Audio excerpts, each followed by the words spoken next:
The Baltimore Ravens and Kansas City Chiefs, they face off in the AFC Championship Game on Sunday at 3 p.m. And there are some areas where the Ravens can exploit Kansas City. All that and more coming up next year on Locked On Ravens. You are Locked On Ravens, your daily Baltimore Ravens podcast. Part of the Locked On Podcast Network, your team every day.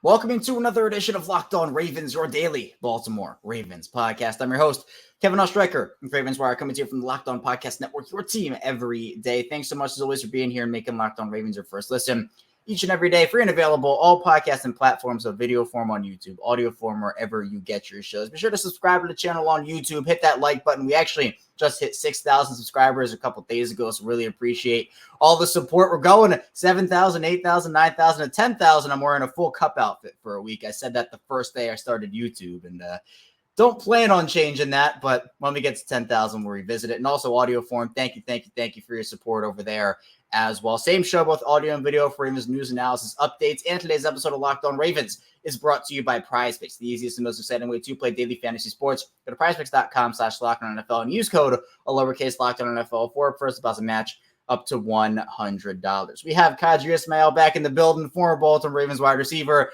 and a Super Bowl champion. And Q, like I said last week, that's what the Ravens are trying to get to, right? They're trying to become a Super Bowl champion, much like yourself. And one step down, they defeat the Houston Texans in the divisional round, but not an easy matchup coming up against the defending champions in Kansas City. If there was ever a time to say, now is my time to get it, to take it, to own it, it's going in through this path. Obviously, you took care of the Texans, but what an awesome task it will be. And what a sense of validation it will be if you go ahead and knock off the Kansas City Chiefs, who was obviously the winner last year and did what they did. It gives you a sense of like, yo, there is no excuses about who or what we played and all that. We beat them. They were the defending champions last year. Sure, they're not defending anything this year per se, but they're the reigning NFL champion representatives, if you will. And so to beat them, and then obviously the subplot simply is Lamar Jackson and Patrick Mahomes, and obviously Lamar Jackson, from a legacy standpoint, this is kind of where, the Peyton and the Brady kind of flow, the Breeze and Manning kind of flow. It's the validation that helps you be that upper tier quarterback when it comes to different conversations. Yeah, and again, Patrick Mahomes and Lamar Jackson, they have not faced off against each other in the playoffs, and this will be the first time they're facing off against each other all season. But we're going to talk a little bit later about just how this really, even though there's been no matchup this year, the familiarity for both sides is there, considering how often they played early in Lamar Jackson's career. But Q, I think when you talk about this matchup, again, defending champs, not going to be easy, especially in an atmosphere like this, the AFC Championship Game.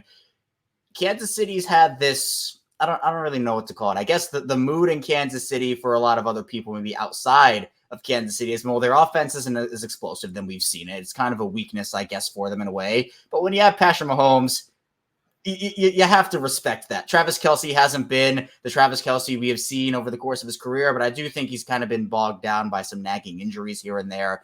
But one area to start in terms of ways the Ravens can exploit the Chiefs, and I guess some advantages Baltimore has over Kansas City, is when you talk about Baltimore's secondary versus the Kansas City pass-catching weapons. It's a little similar to what we talked about last week with Houston. Rashee Rice has been Kansas City's top wide receiver. And obviously Travis Kelce is still Travis Kelce, right? You cannot discount Travis Kelce because he's had a quote-unquote down year. Those two guys are ballers, right? They are ballers. And obviously, at the time of this recording here on Wednesday, we don't know the practice status of Marlon Humphrey yet, whether he'll be back for this game. But let's just say he is, just to put it out there. If you take out Rashee Rice and Travis Kelce from the Chiefs, and let's say the top two Ravens pass defending weapons are Kyle Hamilton and Marlon Humphrey, Kansas City has nobody else that scares me, even in the slightest. Their receiving core outside of Rice and Kelce has been very underwhelming, like Justin Watson, Sky Moore, Marquez Valdez-Scantling. Kadarius Toney's been a train wreck. But for Baltimore, you have Brandon Stevens still, you have Ronald Darby still, Marcus Williams, Geno Stone, Arthur Millette. It just feels like that's such an advantage to where if you take out the two top guys on both sides, the Ravens secondary just vastly overpowers Kansas City, and it's not even close.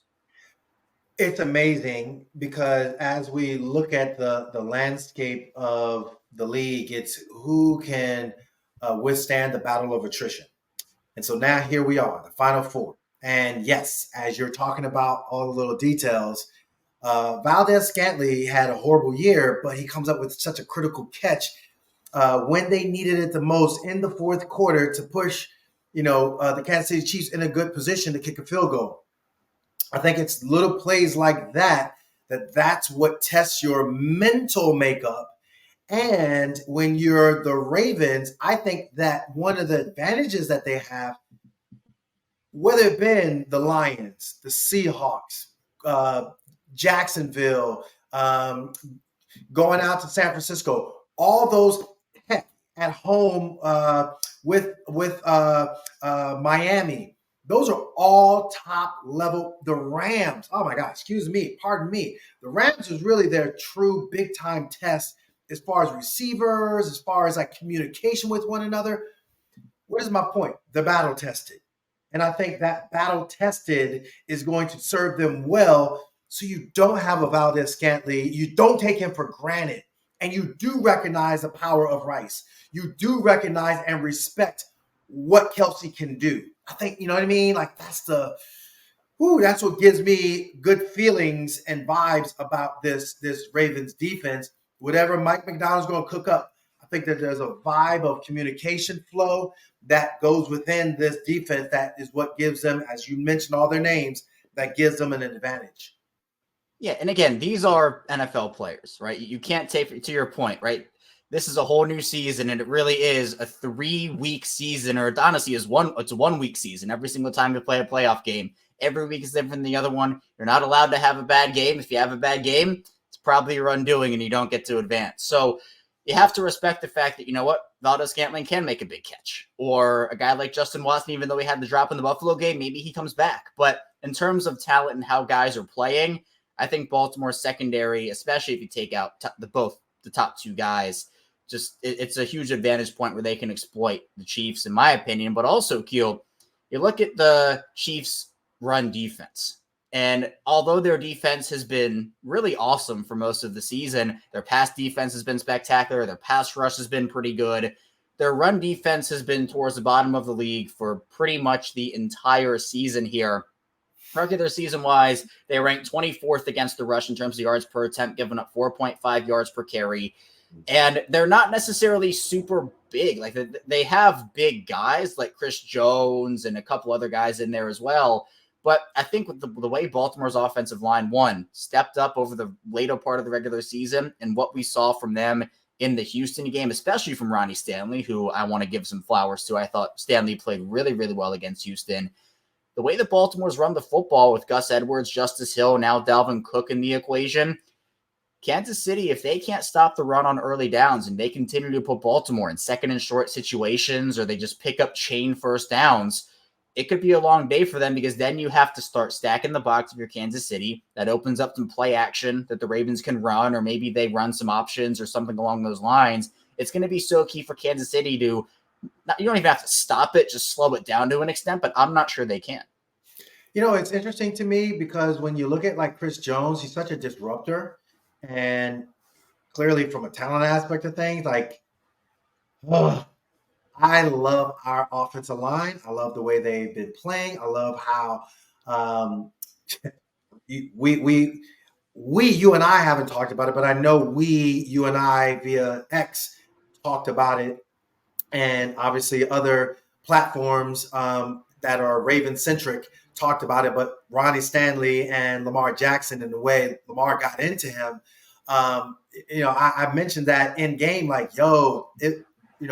Lamar has every right to be pissed at Ronnie.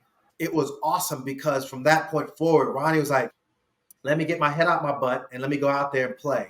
And it was awesome. And then when they had the game sealing touchdown and Lamar runs up into the tunnel, he comes back out. It was him and Ronnie Stanley straight chilling. So from a bigger picture standpoint, I just think the offensive line, from a running game standpoint, you got to impose your will. And at the same time, from a Chris Jones, you got to figure him out like you would figure out Aaron Donald. I think, again, the fact that you faced Aaron Donald earlier in the year should give you confidence, because I think Chris Jones might not be as powerful, but damn, that dude is good. He has great technique always. So you got to be aware of him. So I think it's those little things. It's that preparation, again, that gives me confidence. And again, you got guys like Justice Hill and Gus Edwards. Hey, you sprinkle in, I know Dalvin had 9 carries, but that was a lot of 9 carry awesomeness that I saw. And so, bro, spot on observation by you. Running game, like, you say what you want, but it's the way Todd Monken used the running game concepts of Greg Roman, but had counter punches to it, a la, remember the San Francisco game when Zay Flowers scored that touchdown? It was a fake pin pull, fake toss sweep, and literally all the guys bit to that action, and Lamar hit him, down that seam for that quick red zone touchdown. That is the Monken effect off of the dominant run efforts that he kept from the Greg Roman concepts. That's what you and I had been talking about for, goodness gracious, the latter part of a year and a half, as far as, what is up with this offense. It wasn't that it was bad. It was just that it had no counterpunch. This offense has a counterpunch. So again, Kevin, you're balling right now is your analysis.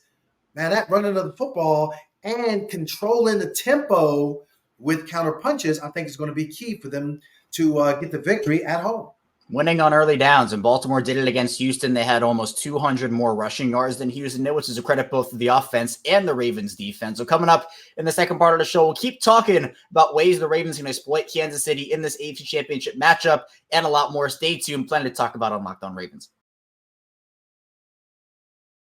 First, this episode is brought to you by PrizePicks, and if you're looking for daily fantasy sports, look no further than PrizePicks. PrizePicks is the most fun. So many have had up to 25 times the money this football season. All I have to do is like 2 or more players, pick more or less of the projected stats, and place your entry. With the basketball season here, you can now pick combo projections across football and basketball. In the Specials League created specifically for combo projections that include 2 or more players in different sports or leagues. For example, LeBron James and Travis Kelce, you can pick those 2 at a 10.5 combo, 3-pointers made plus receptions. If you want to play alongside some PrizePicks favorite players like Rapper McMillan, comedian Andrew Schultz, you can now find the community plays under the promos tab, app to view entries from some of the biggest names in the PrizePicks community.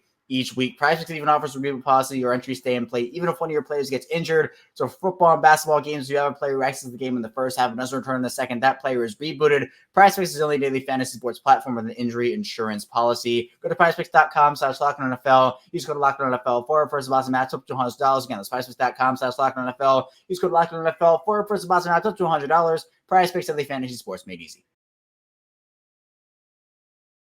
Locked On Ravens here, back with Qadry Ismail. I am Kevin Ostreicher. In Q, we talked about the Ravens running game. The Ravens and Chiefs, they've played a lot over the course of Lamar Jackson's career. Now, they haven't played since 2021, but they played 2018, 2019, 2020, 2021. And the conversation, especially over those first 3 years when Lamar was 0-3 against Mahomes, was, well, the Chiefs are the Ravens' kryptonite. Lamar's kryptonite is the Chiefs. Now, they won that 2021 game. Do you remember who was in that backfield? Do you remember who was in that Ravens backfield? I think, are you getting it? You're putting it together? Do you remember? Yeah, I don't even want to say his name. Well, it was one Latavius Murray. Well, that's it. Latavius Murray was in that backfield. Because remember, that was when J.K. got injured, Gus got injured, and Justice was injured too. Yes. Tyson Williams was still on that roster, which I know. Tyson Williams. We were so excited about Tyson Williams. And for a hot second until he couldn't pass protect. Yeah, he got in that John Harbaugh doghouse, and he never got out. But one Devonta Freeman was also in that backfield. Now, unfortunately for the Ravens, he is not going to be in there. And if you're new to Locked On Ravens, the running joke between Q and I is Devonta Freeman was my guy when he was with the Ravens, and Q was not as big as a fan of me, or was not as big of a fan of him as I was. I was all on the Gus bus. I mean, like I was like, But he man, wasn't there. He wasn't there. He couldn't do it. No. I'm saying, like, when we saw what he could do, it was like, okay, now we're validating this, and you just kept on saying, well, we need to bring Devonta Freeman back. I'm like, why? So now it's been a running joke. Well, in all fairness, because I saw prime Devonta Freeman, like, holy wow, that dude was like a big explosive runner, and his time in Atlanta was like incredible. So it was like, whoa, he would make the greatest 3 to 4 yard carry that I was thinking, oh my God, it's going to at least go for a minimum of 8.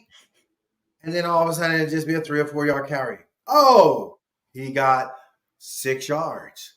Good. We needed an extra 4. So it was little stuff. It was little stuff like that. But you had major confidence in him. I was like, okay, Latavius Murray, I'm gonna ride you as your guy, as the guy. And yeah, Devonta Freeman, like I said, he was just like, oh. I remember multiple times he had like shoestring tackles happen. Like he had green grass in front of him, green grass all the way to the end zone. And he'd be tackled for 2 yards because it's just a little shoestring. So Devonta's not walking through that door, but the Ravens have gone through running back injuries this year, much like they did in 2021. But obviously Gus has played pretty well for most of the season here. He's been obviously their goal line guy. Justice has looked incredible this year. And I think it says something about Keaton Mitchell that Justice Hill has played well for the entire season, but Keaton Mitchell was just so good that they couldn't keep him off of the field. And that was at the expense of a Justice. You mentioned Dalvin, he comes in too, and he had a big role, maybe a little bigger. Now, part of it was game flow, right? The Ravens were up and they were just trying to run the clock and bleed the clock down.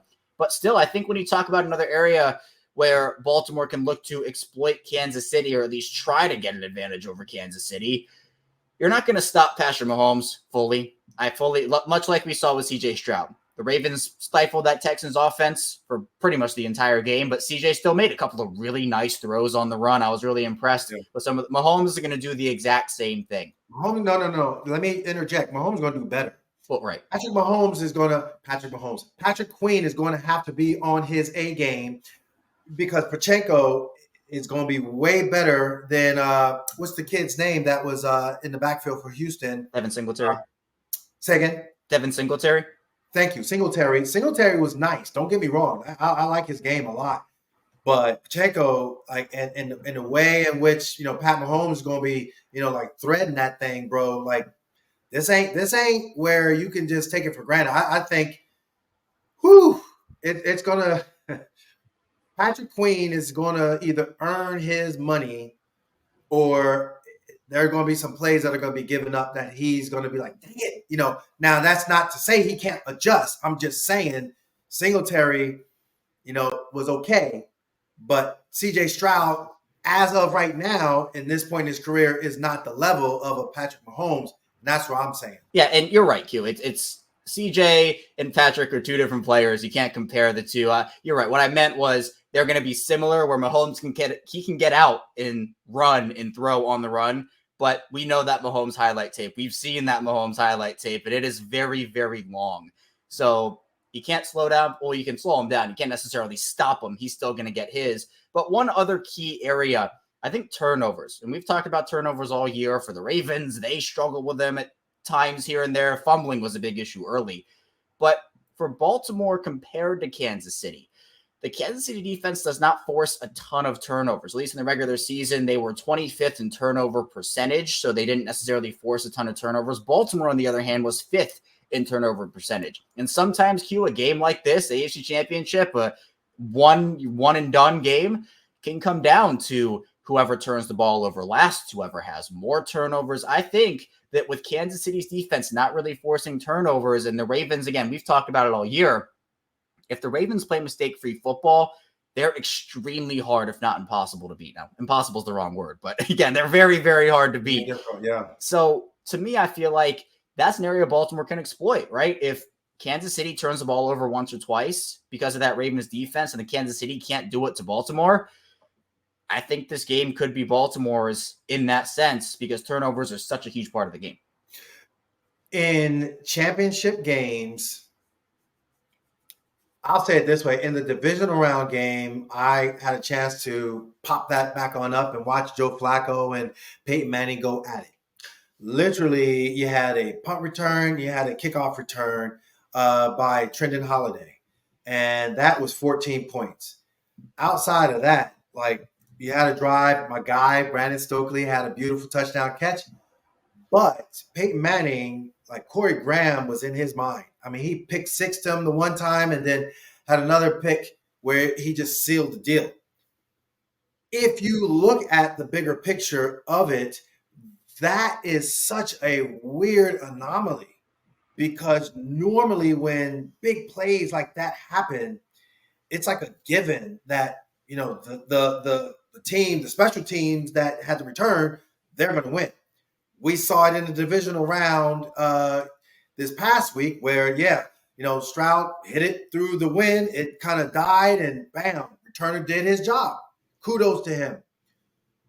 I think this championship game, you're right. It's like who blinks first with turnover, but I'm looking at it more along the lines, who can create the most as far as the big play?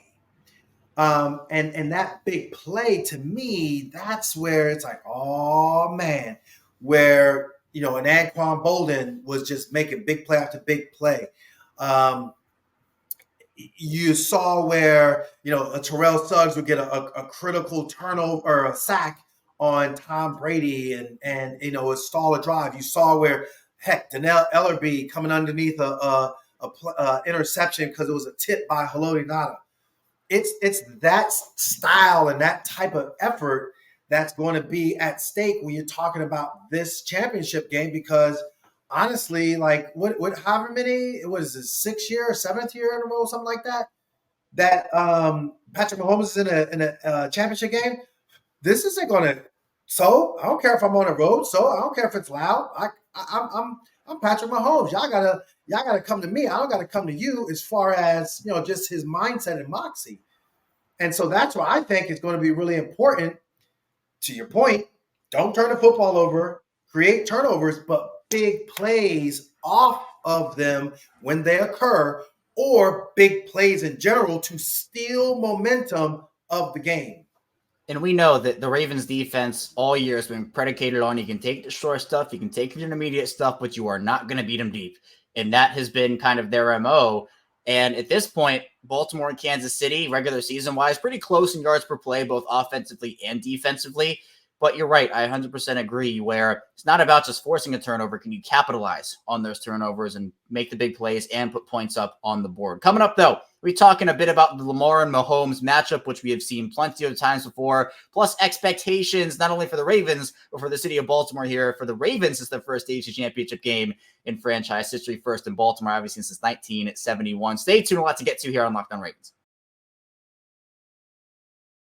First, this episode is brought to you by eBay Motors. Passion, drive, and patience. What brings home the winning trophy is also what keeps your ride or die alive. eBay Motors is everything you need to maintain your vehicle and level up to peak performance. From superchargers, roof racks, exhaust kits, LED headlights, and more. Whether you're into speed, power, or style, eBay Motors has got you covered. With over 120 million parts for your number one ride or die, you'll always find exactly what you're looking for. And with eBay Guaranteed Fit, your part is guaranteed to fit your ride every time or your money back. Because with eBay Motors, you're burning rubber, not cash. All the parts you need, the prices you want. It's easy to turn your car into the MVP and bring home that win. Keep ride or die alive. ebaymotors.com. Also, until exclusions apply. eBay Guaranteed Fit only available to U.S. customers. We're back rounding out Locked On Ravens. Kevin Oestreicher with Qadry Ismail and Q. That divisional round game was electric. The city was buzzing the entire way. All anybody could think about, but a big part of it was the crowd noise. And we saw Houston with those pre-snap penalties and the false starts, the delay of games, illegal formations, any pre-snap penalty. But that's a young Houston team. And even though the Chiefs do have a Jawan Taylor, who has been, I believe, the most penalized player in the NFL. He's been false starts, legal formations, everything. Yes. That's something where it can maybe affect him, but Mahomes, Kelsey, Andy Reid, that's a veteran football team, obviously two-time Super Bowl champ. They're not going to be as phased, I believe, as Houston was. But being a 12th man in that Ravens crowd can certainly still have an impact on Sunday.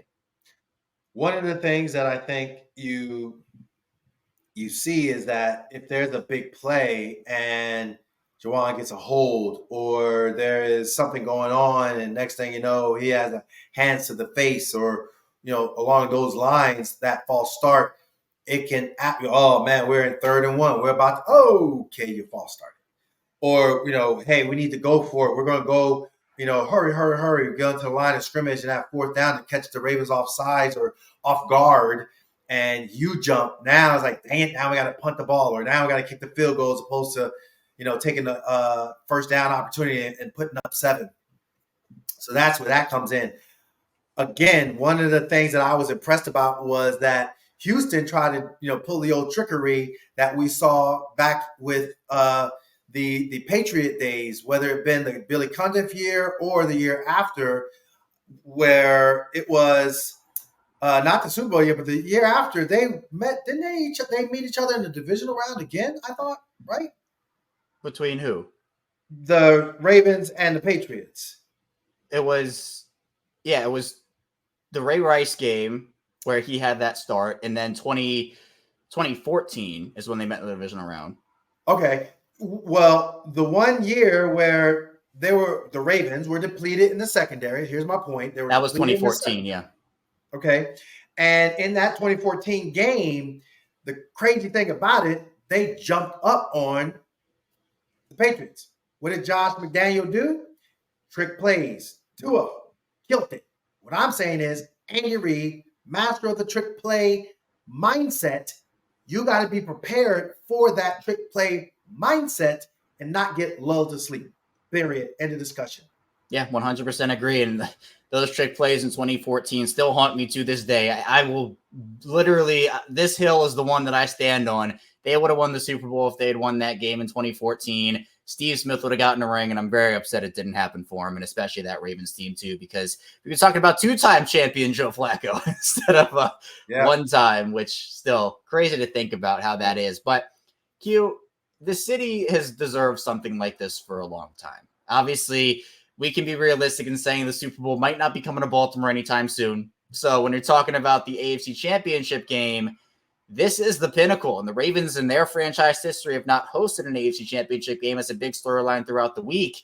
And obviously we see how the Orioles did this season, and obviously Baltimore with the Ravens following up right after. I think it's such a cool time to be a Baltimore sports fan, and to have the championship game against the Chiefs, the defending champs, Mahomes coming in, Taylor Swift, if you want to go down that storyline, Jason Kelsey's probably going to be there. It's just all these storylines wrapped up into one.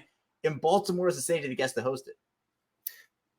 It's so crazy because from a hosting aspect of things, 1970, 1971 was the last time? Like, good God, I was 1 year old and had no idea about football. But then over the years, I had an opportunity to fulfill my dream here in the NFL. When we went to the AFC Championship game out in Oakland, what was so cool, Brian made this statement. He's like, this is the last real, true football game, because what happens next is that corporate America and the show that is the Super Bowl takes over. The last true halftime, because then you got the glitz and glam of halftime with the Super Bowl. You got all the other, auxiliary things as far as pregame and blah, blah, blah. So with all that said, when we look at what obviously this all entails, to host it, the last true football game, it's going to be awesome. And I think that there's going to be some really cool moments for fans, at this game to remember. And hopefully Lamar Jackson and company are sitting there hoisting up the Lamar Hunt Trophy at the end of the game in the middle of the football field. Now, obviously, not only is it Baltimore or the Ravens' first AFC Championship game, but it is Lamar Jackson's first AFC Championship game. We did see some rust from that offense early in the Houston game, and I guess towards the end of the second quarter is really where we really saw it. Do you expect any nerves, or I don't think rust is the right word anymore because they won the playoff game. I don't think there's any rust left. But do you expect any jitters with something like that? I mean, for me, I think he's so locked in. I'm not expecting anything of the sort, but obviously things can happen, and there's a big storyline of when Mahomes has been to all these AFC Championship games in a row. This is Lamar's first one. Yeah, I think even last week's game, it was typical football. You have to make an adjustment. The cool thing about it, like we talked about earlier, is that yes, Todd Monken has an opportunity to have a counterpunch. And I think what Lamar and what we heard from post-game talk from a variety of guys, Lamar in his way, got after it and was intense and incensed and motivated the guys to pick up the pace. And so that second half, there was like, I would call it more of a lull. So that second half lull where you had those 3 series where it's 3 and outs and all the nastiness that came with it. I think there might be a lull, but that's kind of typical. I'm just hoping it's not a 3 and out lull. And the opposite happens where now you have Patrick Mahomes and company like marching down the football field on the defense, and you're getting a fatigued defense that will later hurt them in the fourth quarter. And what are some things, Q, because you talked about that divisional game and kind of how it went. What are some things that Baltimore can take away from their performance in the divisional round and kind of what they went through at the end of the first half and how they responded in the second? How can they take some of that and apply it to the AFC Championship game? Well, I think the adjustment needs to be made sooner as far as, short passing attack. I think getting it out to Isaiah Likely and mismatches, that's going to be an important factor. I think running the football, yes, but you don't necessarily need to run on early downs so much as you just need to run it. I think the creativity of even a third down run can offset any kind of a nickel look defense that might, pop up on the field. But then, when you do have a chance to take a shot. And when you're Lamar Jackson, do what you want to do because you're Lamar Jackson and you're the bona fide, legit dual threat quarterback. So I think early rather than later is important for Lamar Jackson when it comes to making plays. Don't force it. Don't try to, outduel Patrick Mahomes. Do you. You know who you are. You've been there. You've done that. Just continue to do you. Don't overkill it. If I am the coaching staff, I'm going to emphasize those things to one another. I'm going to be T. Martin. I'm the best QB whisperer known ever. I am in lock friggin' step with everything. Knowing when to say something, knowing when not to say, hear the words that he might be saying or look at the nuances of his body language. I'm making sure Todd Monken is on the same page with me, relaying it down to him and all the things in the earpiece, all of it. Gotta have confidence. I'm amped. Yeah, gotta have confidence, 1,000%. And you mentioned Isaiah Likely there. Speaking of, are you a Pepsi fan, Q? Do you like Pepsi? No. I thought you'd be more of a cola person. I have fallen in like with the one brand, which I mean, maybe we can get a sponsorship. It'd be great, but Olipop. Olipop is just this amazing drink. It's got full of probiotics and all the things, and it's really tasty, and it gives you that same sensation, but like a tenth of the sugar that is in like a Pepsi. Well, you didn't get my joke. That was the joke. I said I thought you were more of a cola person. Cola. You get it? I am amped right now. This is so crazy because literally from a Charlie Cola aspect, I am a cola person. I know what you're saying. I think at the same time, his role, and he's comfortable with it, is I am that security blanket. I'm the security blanket, and I will block. Nelson Aguilar doesn't score a touchdown if Charlie doesn't do a pick route in the end zone just enough to allow Nelson Aguilar to cross Lamar's face and Lamar get it to him. That's where I'm at with my boy Charlie. But I like the Olipops, and I like Charlie Olipop Kolar. What up? Boom, new nickname. We got to pitch it to him. Charlie Olipop Kolar. That'd be a good one. And speaking of tight ends, Andrews doesn't play last week. He practiced in full the final 2 days. Obviously, we're here Wednesday, or we're recording Tuesday night, so we don't know what the practice is going to look like for both Mark or Marlon this week. But the Ravens have kind of taken that approach this season, Q, where they'll have a guy practice maybe in full for a day or two, but then they won't play, and then they'll get another full weekend, and then they'll play kind of as a precaution type of thing. So I could maybe see Andrews coming back for the AFC Championship. Obviously, if not, he would have the rest for the Super Bowl if they make it there, if they beat Kansas City. So I'm excited to see for both of those guys how their practice week unfolds. But I appreciate you, Q. Thanks so much for hopping on. Before we get you out of here, I have to hear your prediction. Does Baltimore get it done? Do they make the Super Bowl here? Or do you think Patrick Mahomes, Taylor Swift, all those guys come in and they play spoiler? Who do you got? Nah, I think this is going to be one of them games of the ages. It's going to be awesome. I think it will come to a little bit of a shootout. But I think our skill guys will step up. Patrick Mahomes' skill guys are going to fail him. I think this is going to be a score of 30, Baltimore. And 27 for Kansas City. I think the long arm of the law is going to have a critical pick. I think Geno Stone's going to have an amazing pick himself. And I think Arthur Millette is going to sack Patrick Mahomes. That's my prediction. Turnover and opportunity. Well, we talked about earlier in the show. I like it. And my score prediction is more of a blowout than yours is this week. We're flip-flopping this week. Usually yours are the blowouts and mine aren't. I'm not going to say it's a blowout, but I'll say more along the lines of like 28-23, maybe a weird score like 29-23. So not a blowout? No, it's not a blowout, but I'm saying I think our dudes are going to put up 30. Yeah. It's going to be around that for me. I think the Ravens offense, they found something last week. I think the rust is gone. And again, all those narratives, Lamar, he isn't going to win another playoff game. But I think the 2019 Ravens, we can officially put them to bed because they won a divisional round. And again, the rust was coming off of the bye, coming off of the week 18 rest. There's no more of that. They're in full playoff mode now. And I expect them, again, they've done nothing to me to have me pick against them. So Baltimore is my pick to go to the Super Bowl here, and I really hope they can get it done. Q, again, appreciate your time. Thanks so much. Be sure to tune into Q. Follow him on Twitter /X, whatever you want to call it. There at the bottom, you see it on YouTube. I am Qadry Ismail. That's all I have for you here today on Locked On Ravens. Be sure to subscribe here on YouTube. Follow along in order to form. The support has been awesome. Coming up tomorrow, get more of a Chiefs perspective on the game with a crossover Thursday. We have a lot more Ravens content coming to you on Locked On Ravens. So stay tuned. I'll see you right back here tomorrow on Locked On Ravens.